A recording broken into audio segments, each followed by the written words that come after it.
I'm delighted to be here. As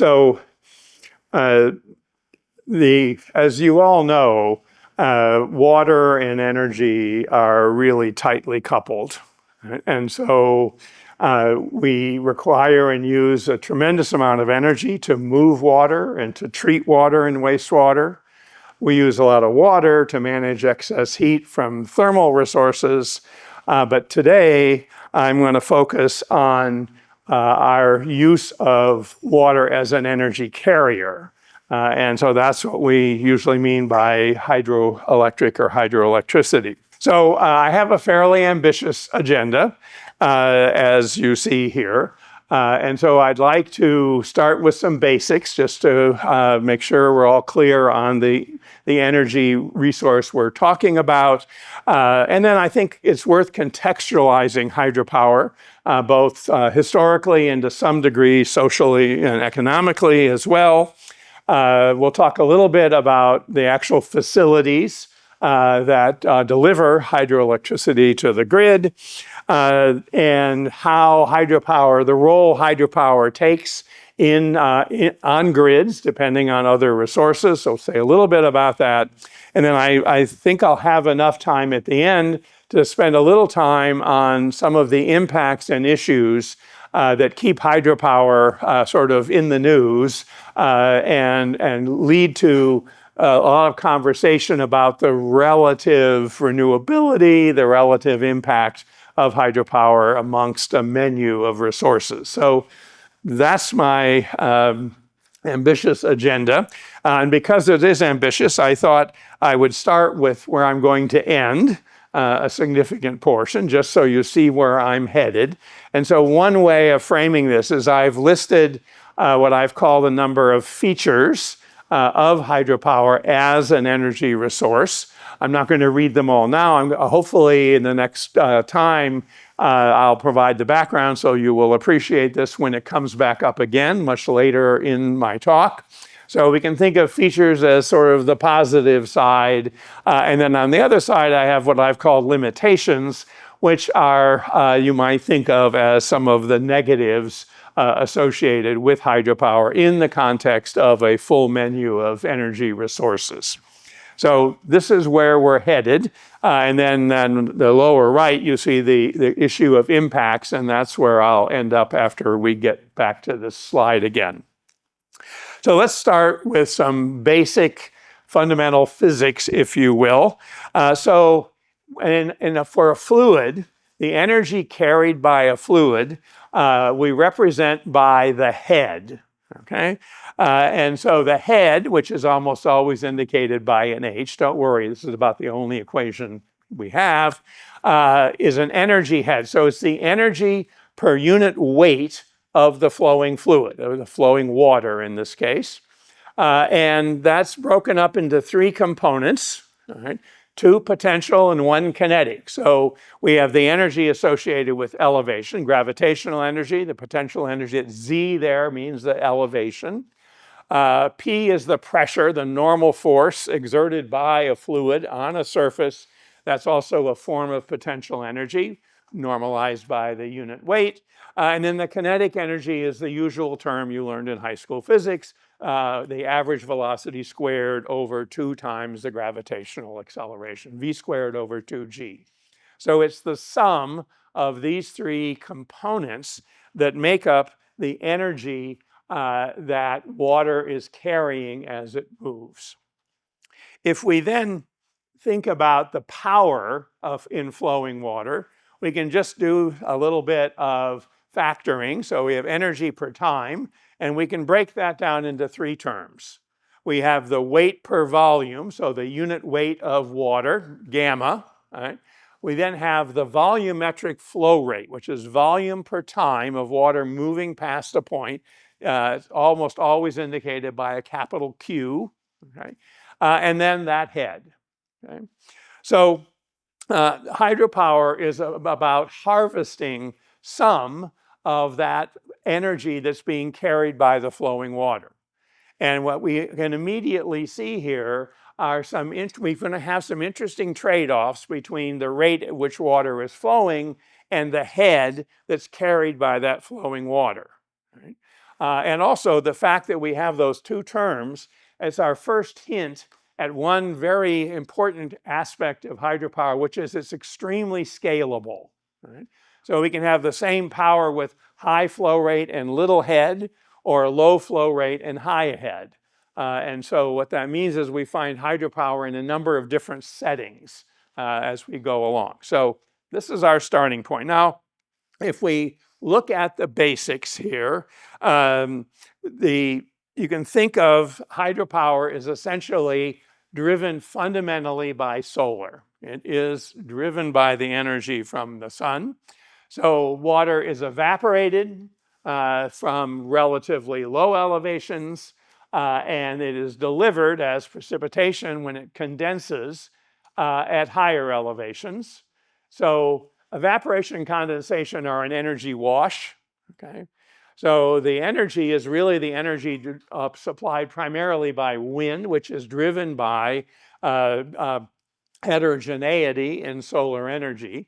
And so the water is delivered at a high elevation as a vapor, it condenses, and then the available energy is the energy that's in that water as it moves on the land surface from high elevation to low. Right? And that's the energy, a portion of which we can harvest to convert to electricity. So how do we do that? Well, here's our power equation. And so what we are going to do is we're going to take some power out. That's the delta P. Right? And in general, we can think of that as taking it out of the head, right? The extractable head. If we take it out of the flow rate, we're going to have a problem because that means that we're going to end up building up some water somewhere in the system. And so the actual energy we use comes out of the head, of reducing the head. However, the flow rate is very important because that helps us manage the timing of when we can make that energy conversion. So we have these two factors, one related primarily to timing, the other related to the available energy. And if we're thinking about the head extraction, we have three ways of doing that. We can change its elevation, we can change its pressure, and or we can change its velocity. So we have three ways, and in fact, we use all three of them in different contexts to extract energy for conversion. Now, we've been doing this for a long time. The beginning of hydropower was not about electricity at all, as you might imagine. It was about converting the energy in a linear flow of water into shaft rotation. And that's what water wheels do. And so what you can see here is we have a flume that delivers water to the wheel. Water drops and interacts with that wheel, turning the shaft. And this is an old New England factory. And inside that factory are a bunch of belts and pulleys and shivs that are used to move that energy around to run industrial machinery. Right? So that's one energy transformation. Of course, now we recognize the value of the second energy transformation, and this you've seen in many other contexts as well. So the sort of successor to a simple water wheel is now a turbine. Water moves through the turbine, turns the shaft then turns the shaft of a generator, and so we do two energy conversions. One conversion from the linear flow of water, the other from shaft rotation, and we end up with alternating current electricity for the grid. Okay, so that's the game we're playing here. Well, as I said, we've been doing this for a very, very long time. There is archaeological evidence of water wheels being used several thousand years before the Christian era. So, well, BC. And in fact, interestingly enough, the oldest of those, the hydropower was used for pumping water. Right? The motivation was mining. Right? And so as mines were excavated, the water in the subsurface would flow into the mine. And so to get that water out of the way, they would put a bucket on a rope and attach the rope to a shaft and then use a nearby stream to turn that shaft and lift buckets of water out of a mine. Right? And that's where it started, and it continued to develop in a variety of different benefits. Sort of mostly you can think of them as sort of industrial benefits. Right? By the 16th century, water power was the primary source of industrial energy in Western Europe, in that portion of the sort of developed world. And that continued really into the 19th century. Okay? Now, water power played big roles in other parts of the world as well, particularly Asia. We have less data on that, but this period of time from about the 16th to the 19th, hydropower was the name of the game, is without electricity. So it was just shaft rotation. Okay? Then what happened is in the late 19th century, starting in Germany, 1870s, was the recognition that one could attach a dynamo onto a rotating shaft and generate electricity. And so that's when the transformation occurred from simple rotational mechanical energy into electrical energy. So one more energy transfer. The first demonstration of hydroelectric power in the US, right, was in 1880. Right? The Grand Rapids, Michigan Electric Light and Power Company took advantage of the fact that the Wolverine Chair Factory had a water wheel to operate their factory, and they stuck a dynamo on it and generated enough electricity to operate a set of street lights. And so that was the first demonstration, so 1880. If we then sort of follow the US history from that, the first dedicated hydroelectric plants, and the two states still argue over which one was exactly first, right? But either at St. Anthony Falls in Minneapolis or at Appleton, Wisconsin, a dedicated hydropower plant went into service. Right? You can actually still go and see the weir for the St. Anthony Falls plant is still there. The power plant's long gone, but the weir is still there in Minneapolis. And what I find particularly interesting and an important context here is that this was almost at exactly the same time that the first thermal electric plant went online.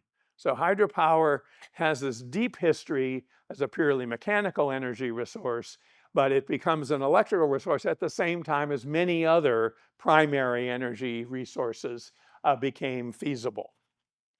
If we then follow through the 20th century, by the 1940s was really the peak era in the US for the relative role of hydroelectric power. So by the 1940s, a little bit less than half of capacity in the US was hydro. Right? So it played a major, major role. Right? That has declined for a number of different reasons, and you're learning about many of those reasons this quarter. And so now in this decade, it is hovering around 9% in the US. And this is installed capacity. The latest development really in this century is what's referred to as hydrokinetic energy. I'm not going to say much about that because that's elsewhere in the syllabus this quarter. So we've seen that we have this period of deep history, big peak in the middle of the 20th century, and now a modest, but I'm going to argue fairly important role in the US grid.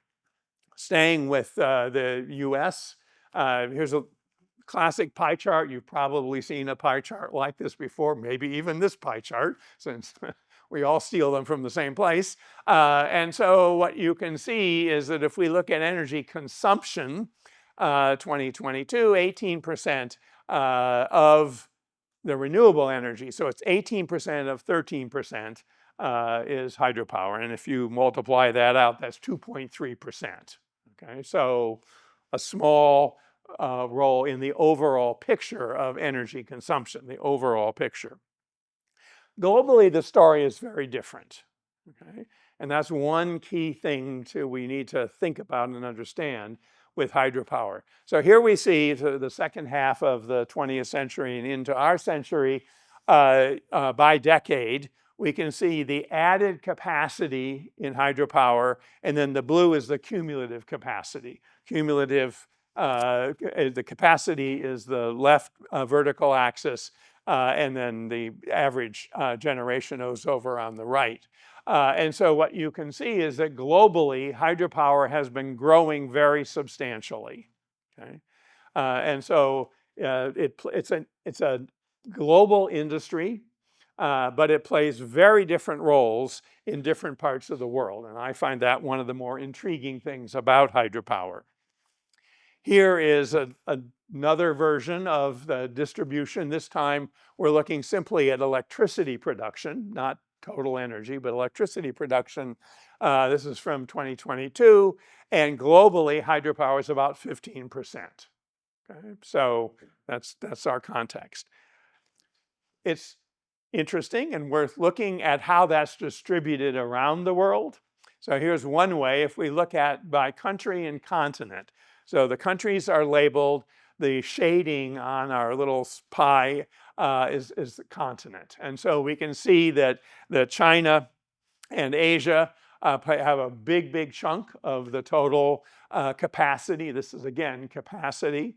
And then South America plays a big role. Brazil is a very big hydropower producer. And then we can see, so these are generally in order. These are the top 20 of sort of installed capacity across the globe. So again, it's a global business. But what is probably more distinctive and in some ways more important is suggested by this particular plot. So what we have here are the 17 countries, right, that are dependent on hydropower for at least 90% of their capacity. Okay, and so these are the countries. And then what we have here is a United Nations index called the Human Development Index. We could argue about that if we wanted to, but it is an index that the United Nations uses to characterize sort of in the generic jargon is the development of that country based on life expectancy, so health, education, and economy. So it's an index, right? And the larger, they're ordered, and the larger the number, the farther down the list there, the lower they are relative to this development index. And so what we see is that of the 17 countries that are really dependent on hydropower, right, many of them are the least developed countries, at least by this index. Okay? So there's a very complex socioeconomic relationship around hydropower in that it is extremely important in a number of developing economies. It turns out it's extremely important in Norway, which is a very developed country. But once we drop from Norway, we drop down very quickly into countries where hydropower is essential for their development, and they perceive it as essential for their development. And there are a lot of reasons for that, but I just want to sort of point this out, which helps explain to some degree why hydropower has such a complex socio-political role across the globe. Okay? And so it's very challenging to generalize about hydropower and society, for example, because of this. Another interesting thing about hydropower, at least to me, is that if we look at the 20 largest power plants in the world, okay, and the size of the circle is the capacity of that power plant, all right, and the color shading in this little symbol is the source. And so this is the indicator for hydropower. That's why I've highlighted it there. And so as you look at this list, it turns out that 11 of the top 20 largest plants, power plants, are hydropower. And in fact, the top 6 are hydropower. Right? So hydropower plays a complex role in the political economy of the world, and it's characterized by very large facilities. That's sort of an indicator of how we might think of this amongst the menu of energy resources. One last comparison. Here I'm going to use US data. And what we've got here is looking at who owns and operates hydropower plants. Okay? And so on the left, we have the total number of plants in service in the US. Okay, so just simply, the pie is just breaking up a count of plants, not whether they're big or small. And the shading, the reddish shading are publicly owned, right? The deepest red are federal. So the federal government owns and operates an energy resource. And the lighter red are state and special districts, for example, that are publicly owned and operated. And then the blue are utilities, our private utilities in the private economy. So hydropower straddles the public economy and the private economy. And then if we go over here, instead of just counting the number of plants, we look at the capacity, okay, the relative capacity. And so what we find there is that the red portion of our pie chart has exploded to nearly 3/4. Right? And so what we're saying here is that the larger hydropower facilities tend to be publicly owned and operated, and the private utilities tend to operate smaller facilities. Okay? And turns out that plays an important role as well. Now, sort of foreshadowing a little bit, one of the reasons for this is that large hydropower facilities are dependent on large infrastructure, big dams, and the private economy can't finance a large structure like a large dam.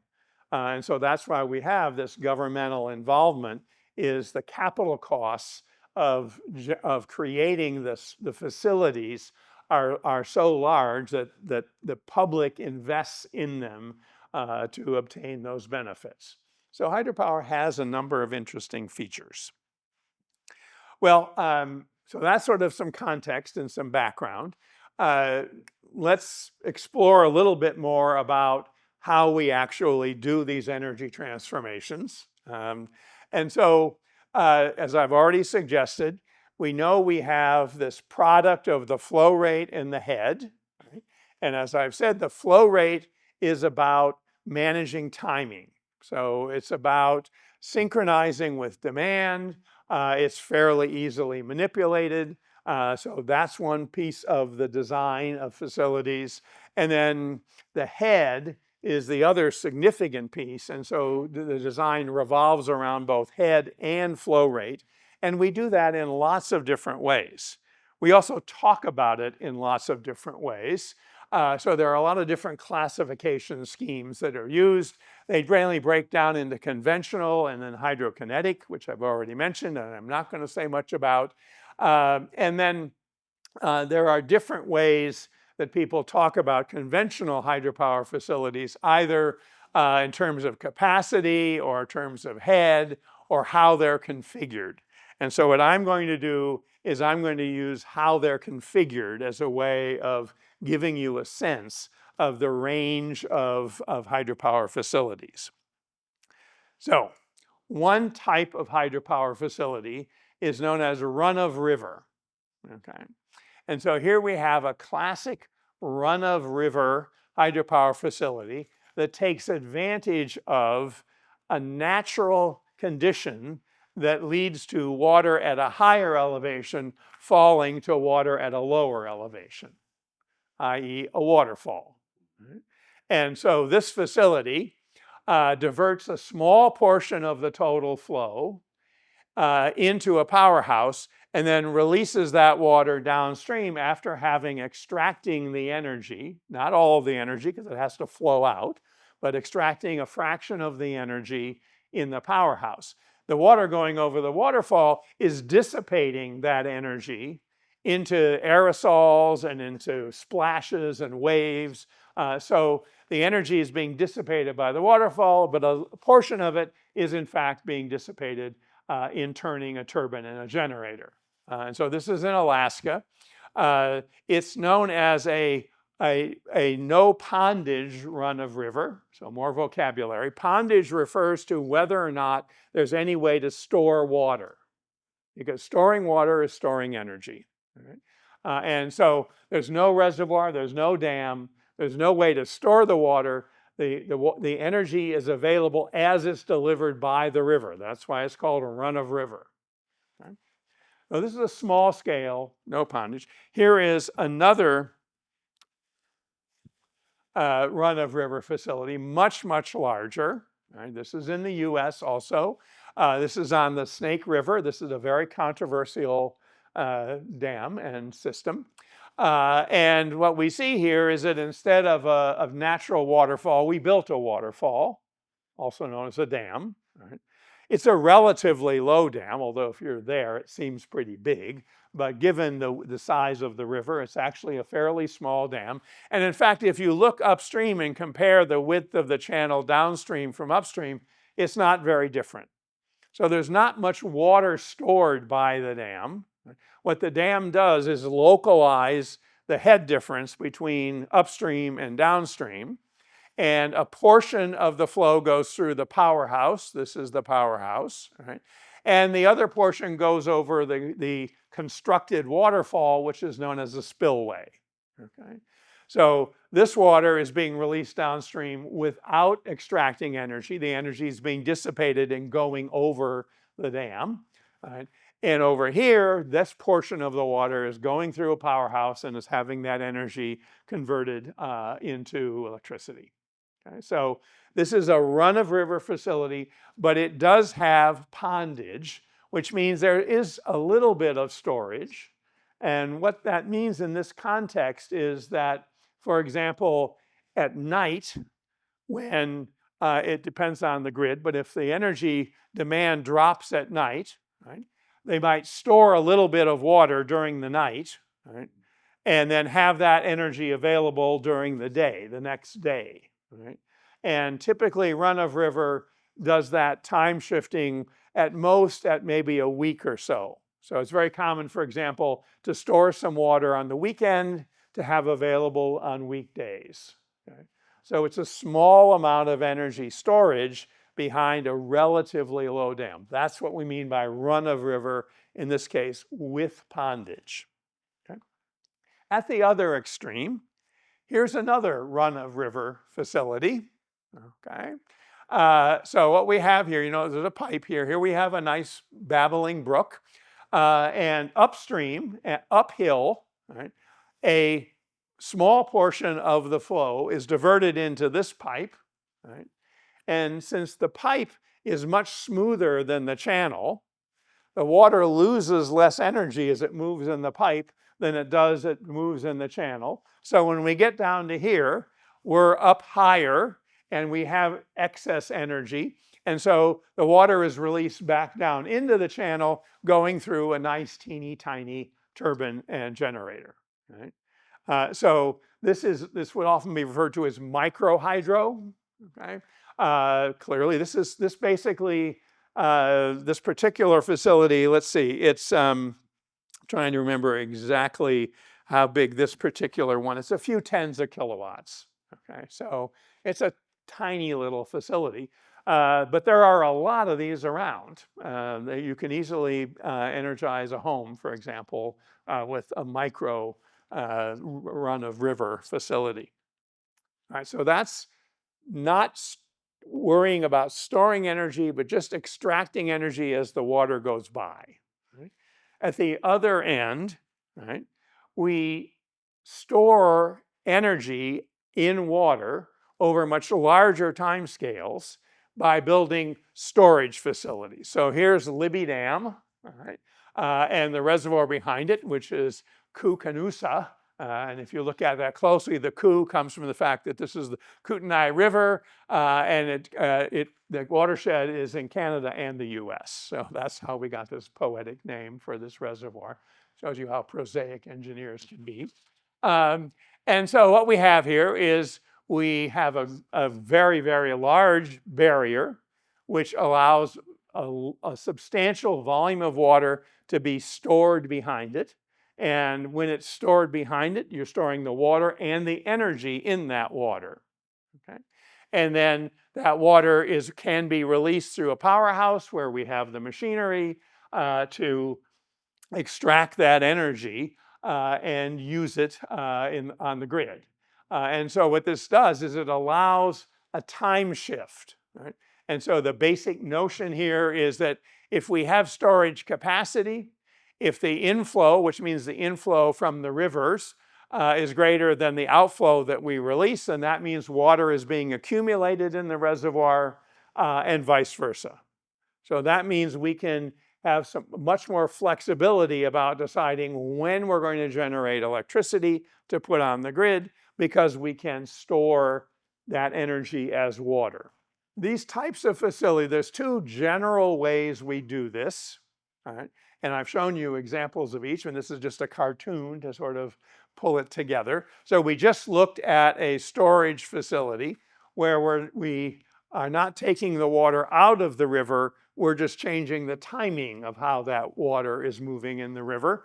And so we have a dam which creates a reservoir. We have a pipe that delivers water to the powerhouse, and that's called a penstock. And here we have the dry and the wet portion. Here's the turbine, there's our generator, and then the water is then released downstream through something called a draft tube into a river, or sometimes that's called a tail race. It's at the tail end of the water movement. All right?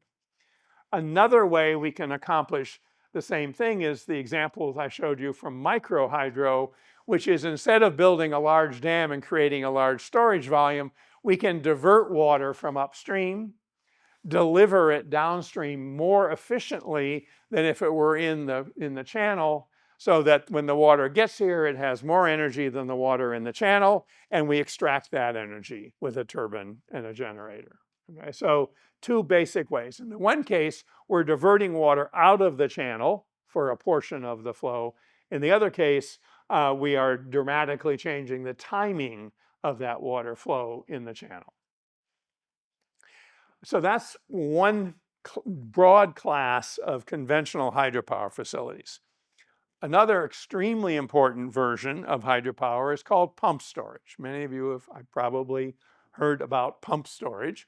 Here we take advantage of the fact that the turbine, the machine that we use to extract energy to turn a shaft, all right, looks just like the guts of a pump. So turbines and pumps are constructed very, very similarly. And generators and motors are constructed very, very similarly. Right? You can think of they're just operating one way or the other. Right? And so if we have a pump turbine, right, and a motor generator, we can take advantage of the fact of that similarity in machines. And what we can do is when there's excess energy on the grid,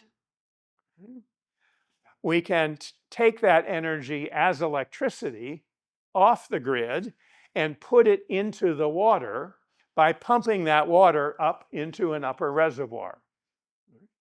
And then when we would like that energy, we can release water out of that upper reservoir, run it backwards through the same machines, this time operating as a turbine and a generator, and we can put energy back on the grid.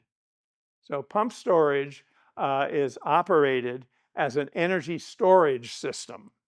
Now, obviously, it's not 100% efficient. So we lose a little energy putting the water up. We lose a little energy taking the water out. But because of the density of water is the real reason, we can store a lot of energy, right, efficiently in water if we have a topographic configuration that allows this. So that's what pump storage is. It takes a variety of, there's many different types They're open loop and closed loop. So here we have an example from Georgia. This is on the Kusawati River. So here we can see a dam. Right, so here's a reservoir. The river's coming in this way. Here's the powerhouse. And here we can see downstream. And downstream is a sort of a modest little reservoir. This is known as a pump back facility. So water is released and energy is generated. And then when there's excess energy in the grid, the water is pumped back up into the reservoir. So it's open loop. It's installed right on a river. Okay, so the river is flowing through here, but it's operated to be able to pump some of the water back up and use that as energy storage. Here we have an off-stream open loop facility where the lower reservoir is Lake Michigan. All right, so this is in the Great Lakes, and the upper reservoir is not on a river. All right, it was literally excavated. It's a pond that was excavated to store water on this bluff above Lake Michigan.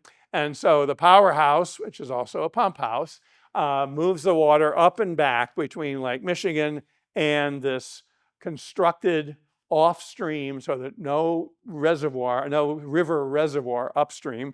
We just have that upper reservoir. So different ways we can configure the storage of water, both high and low.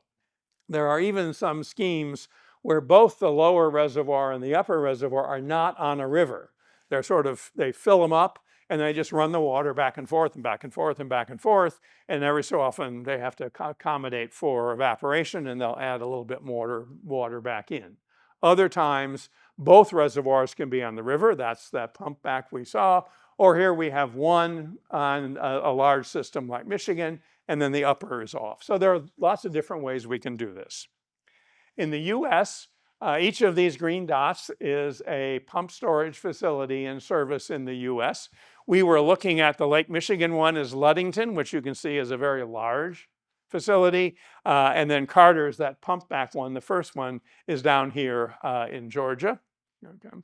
The largest one in the US is Bath County, which is 2.1 gigawatts. So it's a big facility. And you can see there are a bunch of them in California. Right? And of many, many different scales, from very small, like 25 megs, up to quite large, and the sort of the 1,000. Helms is the largest in California. Okay. Interestingly enough, the US uses pump storage much less than Europe, for example. So again, to give a sense of the global heterogeneity and the roles that hydropower plays. So here we have a timeline across from 2000, cumulative capacity. Again, this is capacity. And the darker blue is the US, and the lighter blue is Europe, the OECD Europe. And so you can see that Europe has invested much more heavily in pump storage than the US. Okay? And you can maybe start to think about why that might be. Europe has a lot more, proportionally to population, nukes, okay? And they have that great topography that we all like to go skiing in, for example. If you've ever been lucky enough to fly over Switzerland and over the Alps, Austrian Alps, Swiss Alps, when it's not cloudy, and that means you have to be very lucky. But if you are and you look down, you will see on the top of many of the peaks, you'll see a little blue circle or a rectangle that looks like a swimming pool that's sitting up there at the top of the mountain. Those are upper reservoirs of pump storage. Right? If you have, remember, it's volume and head are the two things that matter. And so if you have a big, big difference between the top of a mountain and the bottom of a mountain, you don't need a lot of water to have a lot of energy storage. And so that's sort of part of the story of why Europe has so much more pump storage than we do. This is sort of the global status of pump storage. So the blue is operational, right? And the size is capacity. And so you can see No real surprise that in the US in particular, we have the Appalachians and we have the Sierras. So we're looking for topographic advantageous points for taking advantage of this elevation difference. Here's that European heavy investment and then growing investment in pump storage in Asia, East Asia and South Asia in particular. But it's really a global part of the whole piece of pie. Okay, so that's sort of the different ways we can configure hydropower systems. We need to talk a little bit about the actual machinery. All right. And so I want to talk a little bit about turbines because water turbines, although they have a very similar function to steam turbines, for example, there's more heterogeneity and it plays a significant role in the nature of hydropower facilities. So let's say a little bit about turbines. And turbines are all about extracting pressure, velocity, or both. Right? We're not going to extract a lot of elevation. They're just sitting right there. They're not moving around. So it's not an elevation issue. It's really about using changes in pressure and velocity to spin that axis. So since we've been doing this for a very, very long time, starting out with water wheels, and early water wheels were not very efficient. They were easy to build, but they weren't very efficient. Over time, we've gotten much, much more sophisticated in designing and building the moving part of a turbine, which is called the runner. And it turns out there are a pretty big variety of runner configurations that are used in practice. So there are impulse turbines, right? And here is a photo of the moving part of an impulse turbine. An impulse turbine is the closest analog to a water wheel. Right? You take the flowing water, from a pipe instead of from a channel, from a pipe. You have a nozzle, and so you convert all that energy to a high velocity flow out of the nozzle, and that jet impinges on a wheel and turns that wheel.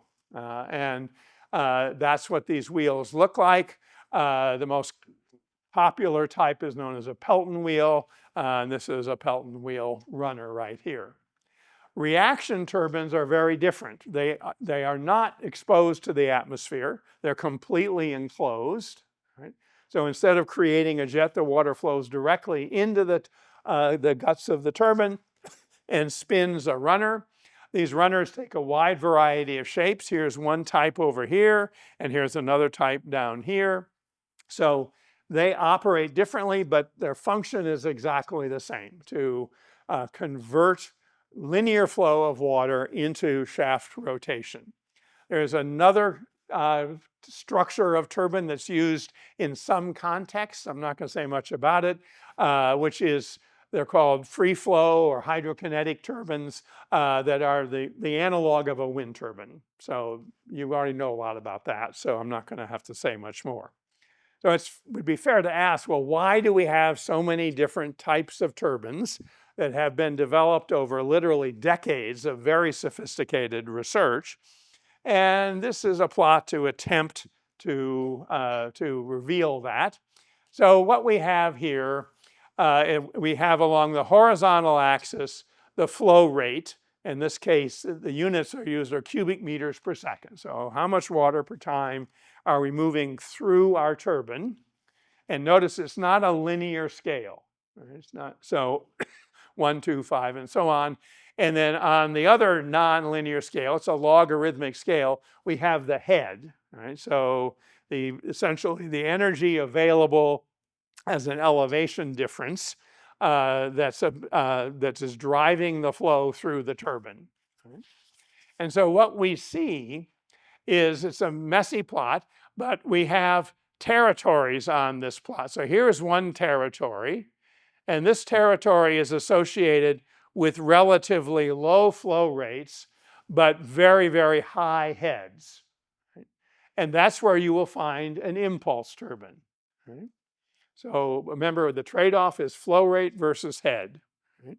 And so if we have relatively modest flows, but really high heads, we'll find an impulse turbine, typically a Pelton wheel, which is what this is a schematic of. All right.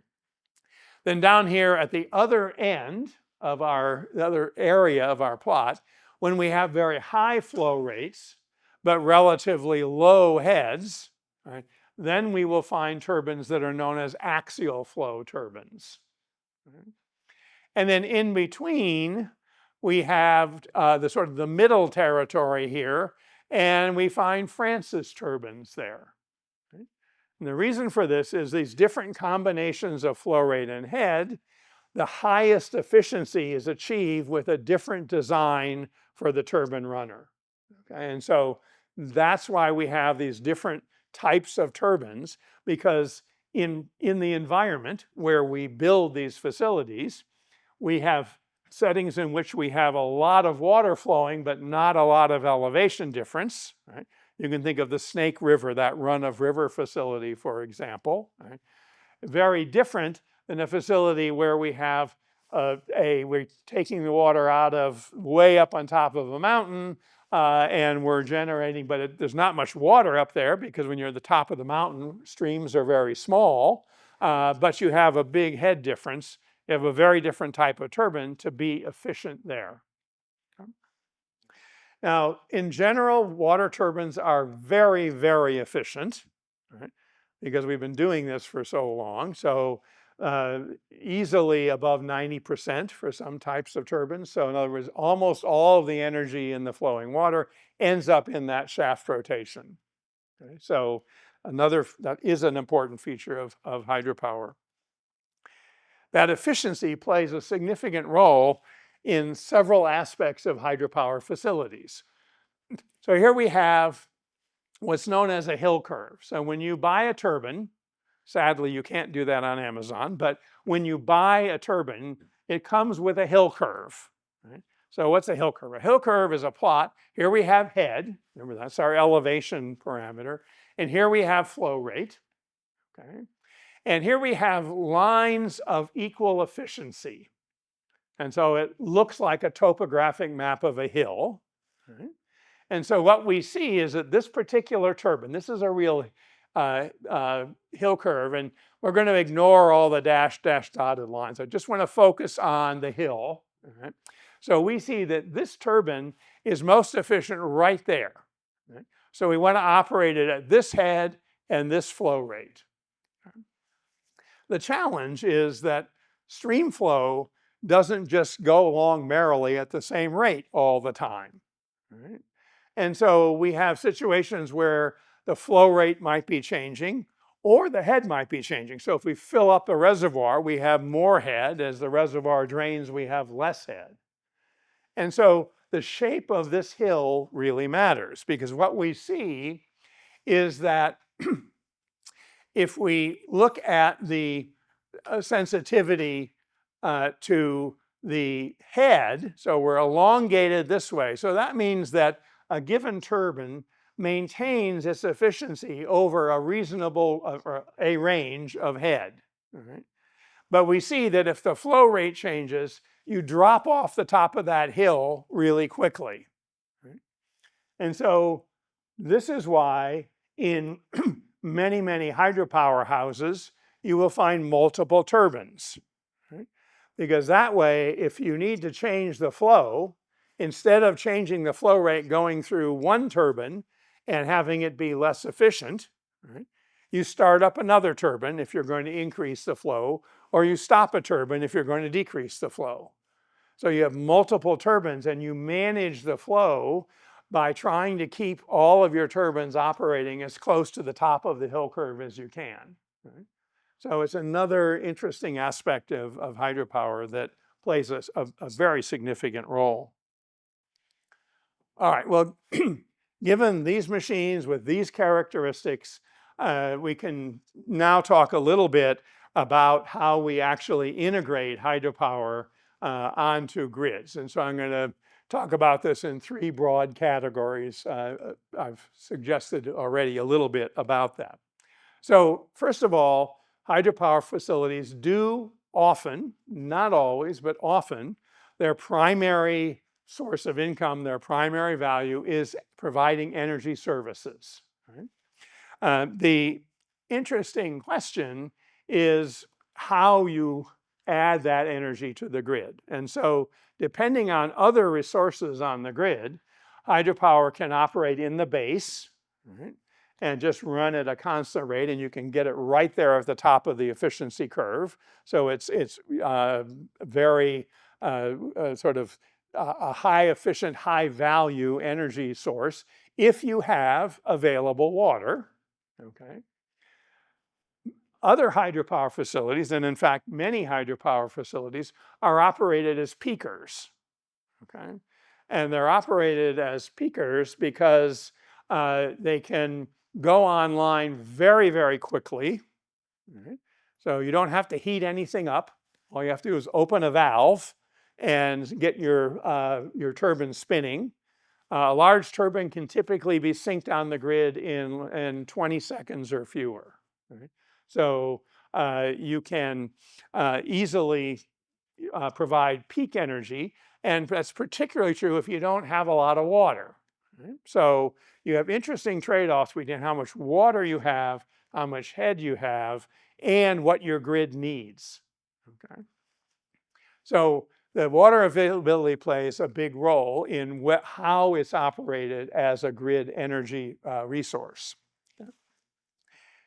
Many hydropower facilities now actually make a lot of their money providing ancillary services.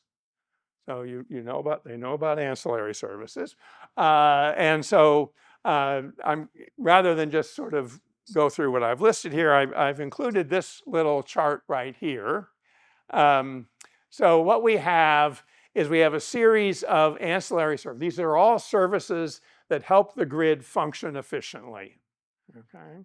So they're not primary energy resources, they're grid functioning resources. And so frequency response, so for example, if you add a lot of inductive demand onto a grid, you get the grid will want to change the frequency, and so you need to have some way of really stabilizing the frequency. Similarly with load following, and I'm guessing you've seen many of these terms in one form or another, or if you haven't, you will as we go along this quarter.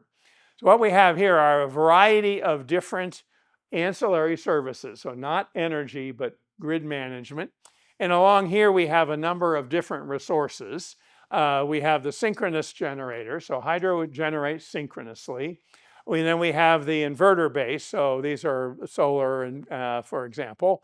And then we also can manage the grid by trying to manage demand. So that's on our chart as well. What I want to draw your attention to is the color of the circle is the relative comparison of that particular resource to this particular grid management tool. All right? And so green means really important. Black means you can't even do it with that resource. And so if you look along all of the synchronous sources, so coal, natural gas, combined cycle, nukes, hydro, what you see is lots and lots of green. All right? So hydropower is really useful for ancillary services, for grid management. There are a number of hydropower facilities in California that make all their money providing ancillary services. Okay? They don't generate any base energy. Their contracts don't include any base energy services. Rather, they're ancillary services. And they've learned they make more money by offering ancillary services, at least to the Western grid. This varies, of course, by the nature of the grid. But so ancillary services are a big deal. And the biggest deal is what's known as black starting. Right? So in other words, if your grid is down and you need to get it back up, right? If you think about all the other resources you've thought about and learned about, that is large scale. Now, solar adds an interesting piece, but it can't really black start. The only one that can black start easily and efficiently is hydropower. And that's because if the grid's down and which that means you've turned off your power plant, which means you've closed a valve, right? You don't have to heat up water. All you have to do is open that valve. You don't need any electricity from the grid in order to basically put energy to the grid. And so grid operators literally will pay a lot to have a hydropower facility interconnected on their grid, because if their grid goes down, that's how they can restart it. Okay? And they'll pay a significant fee for that capability. Now, of course, if you're operating for hydropower that way, you have to make sure you have enough water available so that if you need to black start, you can. Okay? So that's another piece of it. And then energy storage. I've already talked about pump storage, but in fact, reservoir storage is a major way that we store energy. Right? If we're storing water, we're storing energy, is the bottom line. And you've probably seen versions of this as well, but if we look at storage capacity versus release time, and so if they've seen something like this, yeah, something sort of like this. And so up here we have pumped hydro, all right? What they don't have here is just straight reservoir hydro, but you can see that pump hydro plays a significant role in terms of capacity and longer release times, okay? Now, if you broaden your view of energy storage, you end up with a graphic that looks like this. Now, it's no surprise that you'll notice this is created by the International Commission on Large Dams. So there's a little vested interest here. But what we have here is boxes showing the energy stored in water, essentially. And so if we look at the storage capacity of all hydropower facilities with a reservoir, it's about 1,500 terawatt hours, which is a huge number. I assume you recognize that as a really, really big number. These are intended to be scaled. Down here, this little piece is the pump storage part of it, which I've already argued is really important. And then down here is battery. Now, the battery box is growing, right? But it's a long way from growing to the size of pump storage, and it's certainly a very long way from reservoir storage. So the storage capabilities of water as an energy storage medium is extremely important. Okay, so that's a fast overview of my list that you saw at the beginning. Right? So it is in some way renewable. Now, there's a lot of arguing over what renewable means in this context, because there are, in fact, impacts, right? But of course, there are impacts of other renewable sources as well. But it is renewable. It's highly efficient because it's low temperature, and we've been doing it for so long. It's highly scalable, as you saw. We can have a teeny tiny, or we can have a mammoth facility. The variable costs are low because you don't buy fuel. Right? And most societies, how do I want to put this? In the context of energy, they undervalue water as a fuel. Okay, I'll leave it that way. And that's because water plays a very different role in human life than other energy resources. So it has low variable costs because it operates at ambient temperatures or colder. It's very long-lived, so you don't have all of the mechanical and metal deterioration associated with high temperature fluctuations.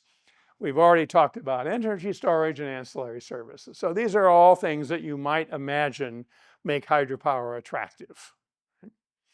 On the other side, it's clearly not fully dispatchable. If you don't have water, you don't have energy.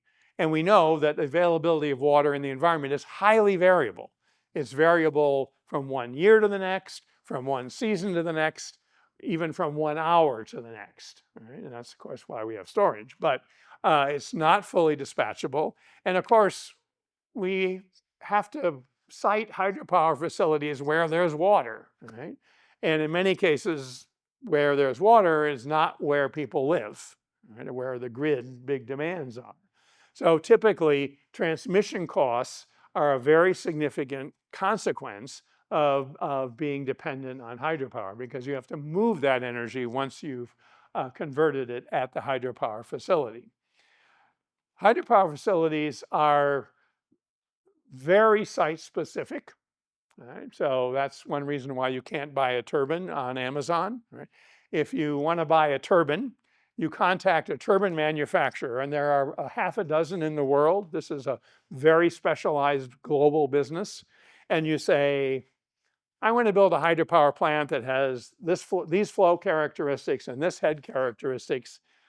I need some turbines. And the turbine manufacturer will say, okay, we'll go in the lab, we'll do some work, and we'll tell you what you need and how big it should be and what type of turbine it should be. So it's very site specific, which means that the initial costs can be very high. Right? The repeating costs can be very low, but the initial costs can be quite substantial because of this standardization issue. And then the last piece on my right-hand side are the social and environmental impacts associated with creating these facilities to try to provide these benefits.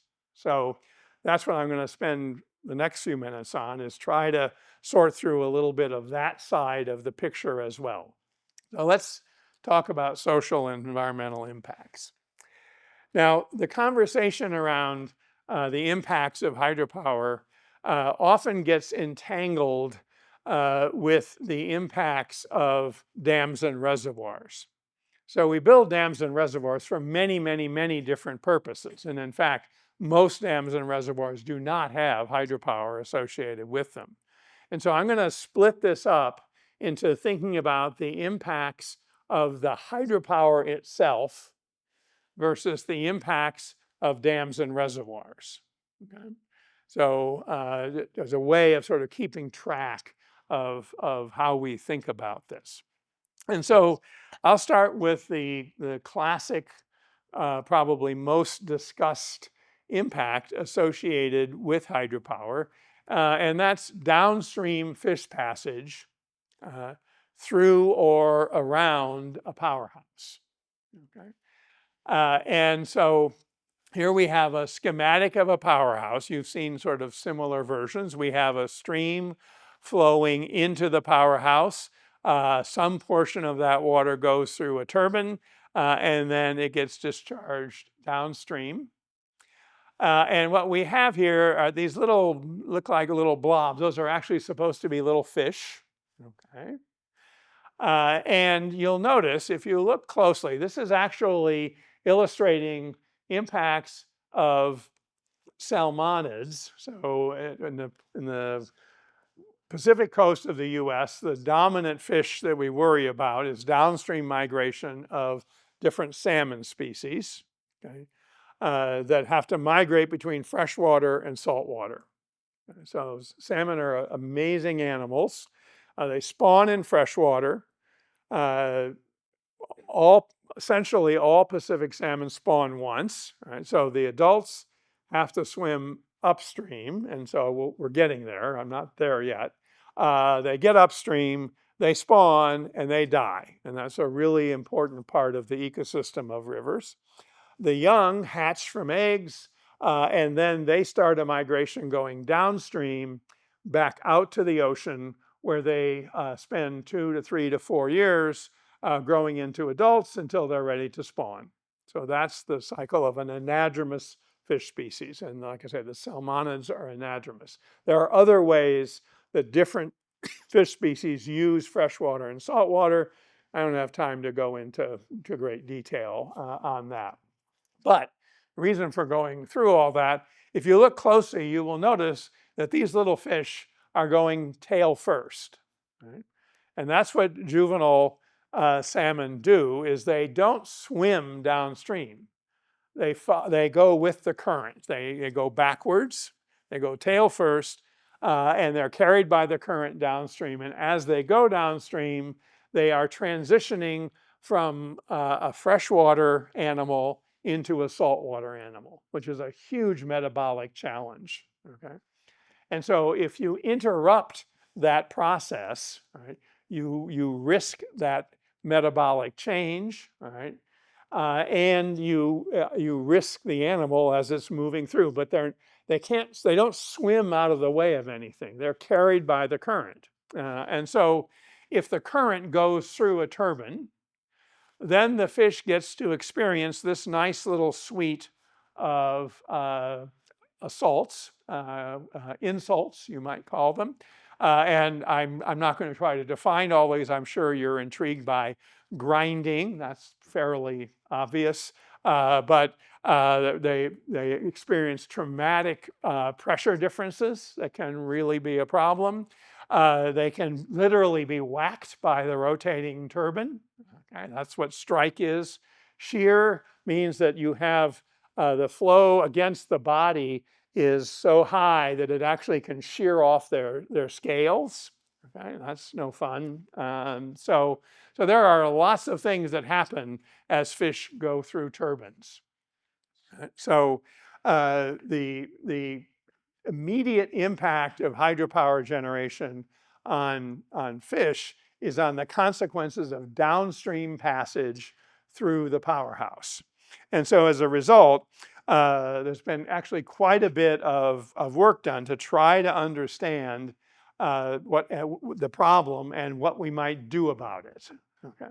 So we have a lot of ways of monitoring fish. We now have little robot fish that we can toss in the water, and it records the experience of the robot as it goes through the powerhouse. Or it goes through a diversion around the powerhouse. When they first started making these, they made them look like fish, right? And then they realized that they weren't making very good fish, and so they gave up, and now they look like this. Okay, so forget looking like a fish. We also tag fish. All right, so this fish has a nice little tag in it. Pit tags are very popular, for example, and so we have learned a lot by literally monitoring the experience of a fish passing through a powerhouse. There are a number of different ways we try to mitigate that. Right? The dominant way is to try to convince fish not to take the trip through the turbine, but rather to take an alternative route that's safer. Right? Turns out that's really hard to do. We have no idea how fish think. And of course, the little fish are going backwards anyway. They don't have a lot of control. So as a result, we've tried all kinds of different things. So we have, I'll show you some examples. That's the easiest thing. So we build screens. So we build screens that allow water to flow through, but don't allow fish to go through and direct the fish to a safe passage. Okay? There are a whole bunch of different ways we might do that. That's why there are so many different forms that you see here in this photo. This is one this is actually a hydropower intake canal, and the screen is V-shaped. Right down here at the end is a pipe. And so the water enters this canal by being diverted out of a river, and that diversion includes fish. Right? It reaches the screen. The fish can't get through the screen. They're moved down. When they get down to the end, they flop into a pipe. That pipe goes back out to the river, and it's quite fun if you're on the river because you see these fish come flying out of this pipe, going back into the river. It turns out it seems they've monitored these. It's not my business, but apparently they actually do okay. So fish are fairly tough. It's just not in a turbine. So anyway, so screening is very popular. We are learning that we can build turbines to be much less damaging, and so the current jargon is fish friendly. Now, it really should be fish less unfriendly, but the turbine industry, needless to say, calls it fish friendly. And the idea is, let's take an existing turbine, and we've got the timeline really globally is such that we have a lot of turbines that the runners in particular have to be replaced regularly. And so we're learning how to replace in the same facility with a different modification to the turbine runner such that the fish passage is much more successful. So there's a lot of this going on right now. Here are some data, and I'm not going to spend, I don't have time to spend a lot of time sort of going through all this, but it illustrates the kind of studies that are done to try to understand this. So here we have a powerhouse on the Columbia River. This is a Rocky Reach Dam. And we're looking at the passage of juvenile sockeye salmon moving downstream, so moving toward us in this photo. And it turns out fish have 3 routes they can go get through this. They can go over the spillway. That's what this is. So that's the sort of artificial waterfall. They can go over that, right? They can go through the powerhouse, or they can avoid both by getting captured in a bypass facility that's located upstream here, and then delivered in a pipe and delivered back out into the river downstream. Okay. And so in this particular study, you can sort of see what the fish did and how well they did. So 5% went over the spillway. They didn't do so well. That's not a very good survival rate. Half of them went through the turbine. Okay. A little bit better if you go through the turbine than if you go over the spillway. That's a long story, but I don't have time. And then 43% actually managed to find their way into the bypass, and they did very well. The problem is we don't know how to convince the fish to go in the bypass. Okay? They've tried everything: music, flashing lights, all kinds of things to say, go that way, go that way. But those darn juvenile sockeye salmon, they're going tail first, and they're not really caring. They're just going to go. And so that's what happens to them. So that's just an idea. All right, well, we also have consequences on the downstream aquatic environment by operating hydropower. And so this is just an example to get you thinking.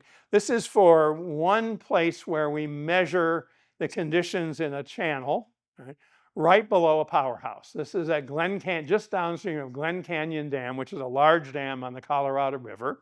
The location is called Lee's Ferry, Arizona. And here are 4 parameters that are measured there. So this parameter is literally the water surface elevation. Right? This is the volume flow rate, that Q I've been talking about all along. Here we have water temperature, and here we have a measure of the dissolved solids in the water. And so what we see, this, for example, this is called a hydrograph, a plot over time. This is simply 1 week last fall when this powerhouse was being operated to generate. And you can see how it was being operated because this is midnight, right? And so you can see that in the evening hours when demand on the grid, this is connected to WAPA, to the whole Western grid, they release a lot of water and generate a lot of energy, and then they turn it off and run it way down and then ramp it back up again. So the flow is going way up and way down and way up and way down. The water level is going way up and way down. The water temperature is going way up and way down.